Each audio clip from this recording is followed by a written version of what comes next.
tes kepribadian untuk mengidentifikasi circle pertemanan yang paling produktif buat lo berdasarkan teori psikoanalisis. Bayangkan, lo adalah kapten timnas sepak bola Indonesia. Posisinya sedang di menit terakhir babak extra time final Piala Asia. Skor imbang 2 sama, dan di menit terakhir ini lo dapat tendangan penalti. Kalau penaltinya gol, Indonesia juara. Kalau gagal, lanjut adu penalti. Dan kemungkinan besar banget kalau lanjut adu penalti, tim lo bakal kalah. Kenapa? Karena pertama, main di kandang lawan. Kedua, mental tim down banget karena sebelumnya udah unggul 2-0, tapi terkejar jadi 2 sama. Pelatih dan asisten lo nggak bisa ambil keputusan karena udah di kartu merah. Otomatis, keputusan ada di tangan lo sebagai kapten. Siapa yang akan lo pilih buat nendang penalti? Opsi pertama, si nomor 10, pemain yang biasa nendang penalti buat tim. Biasanya kalau ada penalti, spesialisnya yang nendang dia. Sayangnya kondisinya lagi down karena di babak pertama dia nendang penalti dan gak gol. Opsi kedua, lo masukin si nomor 8, penendang penalti kedua terbaik dari bangku cadangan. Biasanya dia yang nendang kalau si nomor 10 absen. Pilihan logis yang akan diambil pelatih lo.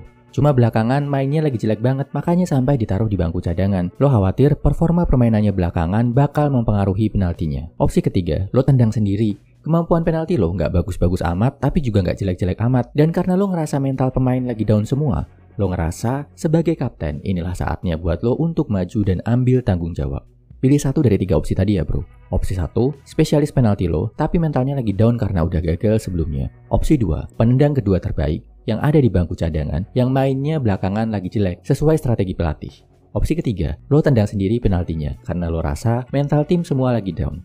Ingat, kalau gol, lo juara, kalau gagal, lanjut adu penalti, kemungkinan besar Indonesia kalah. Gua kasih waktu 5 detik buat milih bro. 5, 4, 3, 2, 1. Ini jawabannya. Kalau lo pilih opsi pertama, si nomor 10 spesialis penalti yang lagi down mentalnya, artinya lo cocok berada di circle pertemanan yang mengutamakan kepercayaan dan loyalitas. Lo akan bisa berkembang dengan maksimal, jadi lebih baik kalau lo ada di kalangan teman yang bisa percaya, suportif, mendukung penuh lo sebagai sahabat, loyal, dekat, setia kawan, bisa memaafkan, yang lo bisa cerita apa aja ke mereka. Udah pernah gagal nggak apa-apa, teman-teman lo akan tetap yakin, percaya, dan kasih kesempatan kedua buat lo. Kalau lo pilih opsi kedua, ingat sama strategi pelatih. Artinya lo cocok ada di circle pertemanan yang bisa bikin lo berada di jalur yang benar.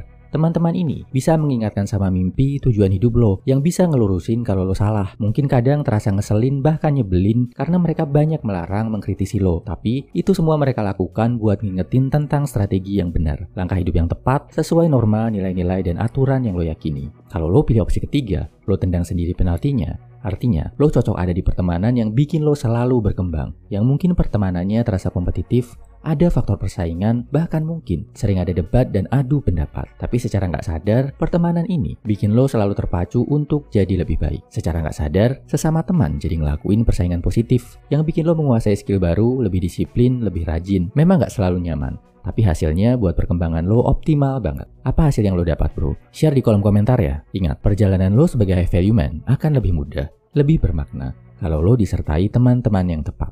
Semangat bro.